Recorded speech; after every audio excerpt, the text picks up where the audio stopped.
कानी बहू। किशोरी लाल जी के बेटे राघव की शादी की बात जगह जगह चल रही थी, लेकिन किशोरी लाल जी को कोई लड़की पसंद ही नहीं आती थी। और उसकी एक ही वजह थी, किशोरी लाल जी का लालची होना। उनको लड़की वालों से मोटा दहेज चाहिए था और इसी चक्कर में एक दिन वो एक बहुत पैसे वाले के घर अपने बेटे का रिश्ता लेकर पहुंचे। उस आदमी का नाम था ओम प्रकाश। देखिए किशोरी लाल जी, मेरी एक ही बेटी है और मेरी सारी संपत्ति जायदाद सब कुछ मेरी बेटी नैना का ही है। पापा, नाम से लगता है बहुत खूबसूरत होगी। कितना अच्छा नाम है ना, नैना। ओ, वैसे बात तो सही है आपकी।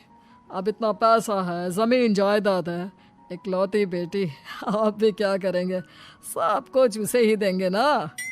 बिल्कुल ठीक पहचाना आपने। बस बेटी की शादी और सारी जायदाद उसके नाम। पापा, बिना देखे हाँ कर दीजिए ना। इतना अच्छा रिश्ता फिर कहाँ मिलेगा? माला माल हो जाएंगे हम। मैं अपनी बेटी को बुलाता हूँ।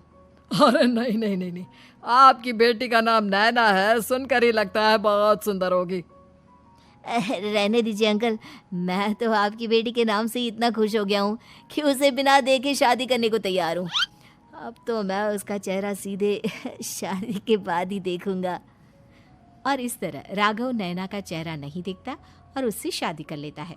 शादी के बाद अपनी सुहाग रात पर जब राघव नैना का घूंघट उठाकर देखता है तो नैना की आंखें बंद थी। कितने खूबसूरत हो तुम नैना, जरा अपनी आंखें खोलकर मेरी तरफ देखो तो सही।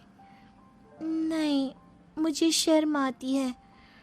अरे, मैंने तुम्हें शादी से पहले भी नहीं देखा, और अब अगर तुम आंखें खोलकर मुझे देखोगी भी नहीं तो मुझे अच्छा कैसे लगेगा? इससे पहले कि नैना अपनी आंखें खोलकर राघव की तरफ देखती, अचानक से लाइट चली गई और राघव नैना को पूरी तरह से देख भी नहीं पाया। अगली सुबह नैना राघव के लिए नाश्ता बनाकर लेकर आई। अरे ये क्या, आधा पराठा सेका हुआ है और आधा बिल्कुल कच्चा। ये तुमने क्या किया नैना? बहू, तुमने क्या आधा पराठा तवे से नीचे लटका कर रखा था, जो आधा सेका है और आधा कच्चा? मुझे जितना दिखेगा उतना ही तो सीखूंगी ना पापा जी। जहाँ जहाँ मुझे नजर आ रहा था वहाँ मैंने सीख लिया, जहाँ जहाँ नहीं दिखा वहाँ कच्चा रह गया होगा। इसका क्या मतलब है? ये कैसा मजाक कर रही है तुम? अरे बहू, तुमने इतना लंबा घूंघट क्यों लगाया हुआ है? देखो, हमारे घर में बहुओं को बेटी की तरह रखा जाता है, और फिर तुम तो इतना सारा माल लेकर आई हो। देखो, ये घूंघट डालकर रखने की कोई ज़रूरत नहीं है। हाँ नैना, पापा जी ठीक कह रहे हैं, तुम तो आराम से रहो, अपना ही घर समझो। नैना अचानक से अपना घूंघट उठा लेती है। अरे ये क्या पापा, नैना की तो एक आंख फूटी हुई है। नाम से नैना, लेकिन ये तो कानी बहू निकली। मेरे साथ धोखा हुआ है, धोखा। बिना दिखाए अपनी कानी लड़की मेरे संग ब्याह दी। मुझे कानी बीवी नहीं चाहिए। मुझे अभी ओम प्रकाश जी से बात करनी पड़ेगी।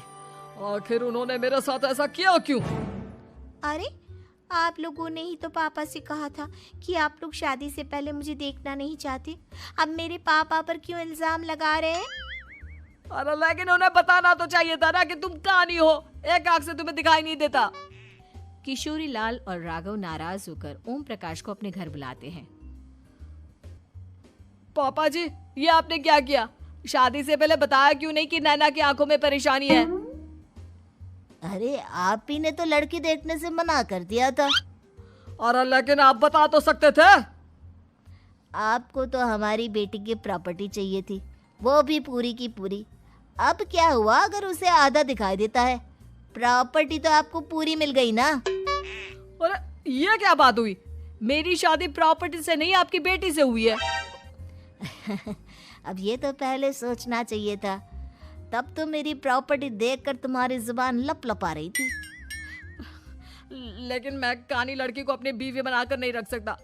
पापा, कुछ करिए ना आप। हाँ, करता हूँ। देखिए ओम प्रकाश जी, आप हमारे साथ ऐसा नहीं कर सकते। और तुम देखो, अगर तुमने मेरी बेटी से शादी तोड़ी ना, तो जो भी प्रॉपर्टी मैंने तुम्हें दी है वो तो पूरी की पूरी वापस ले ही लूँगा, और आधी प्रॉपर्टी तुम्हारी भी लूँगा। अरे मेरी आधी प्रॉपर्टी भला क्यों लेंगे आप? इसलिए क्योंकि मेरी बेटी को आधा नजर आता है और उसकी नज़र अभी तक तुम्हारी आधी जायदाद पर ही पड़ी है।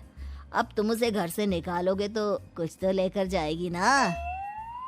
और अगर हम आपकी बेटी को अपने घर की बहू बनाकर रखे तो? तो तुम्हारी पूरी प्रॉपर्टी तुम्हारी ही रहेगी, और जो मैंने तुम्हें दिया है ना, उसमें से बस मैं आधा लेकर जाऊंगा। अरे लेकिन अब आप अपनी दी हुई प्रॉपर्टी में से आधी वापस क्यों लेकर जाएंगे?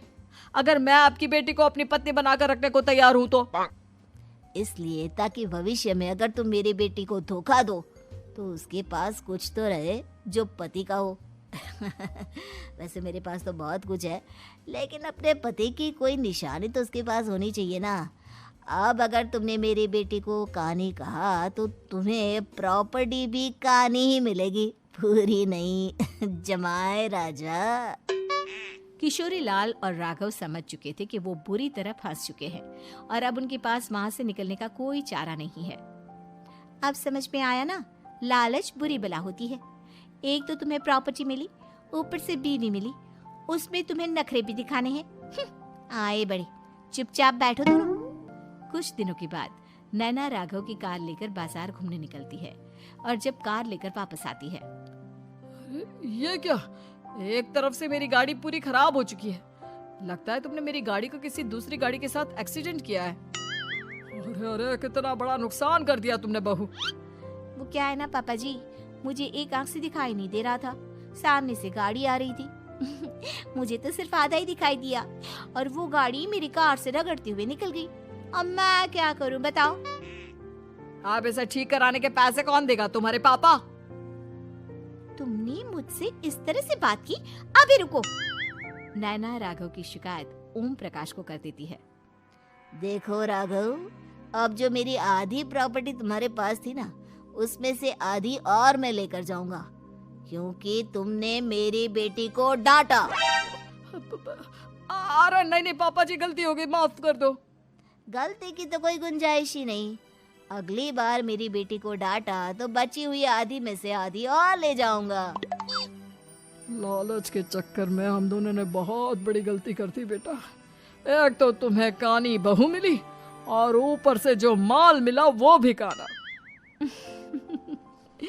इस तरह राघव की हर एक गलती पर ओम प्रकाश उसकी प्रॉपर्टी का आधा आधा हिस्सा लेकर अपना सारा माल वापस ले गया और राघव को कानी बीवी से काम चलाना पड़ा। भाई लालच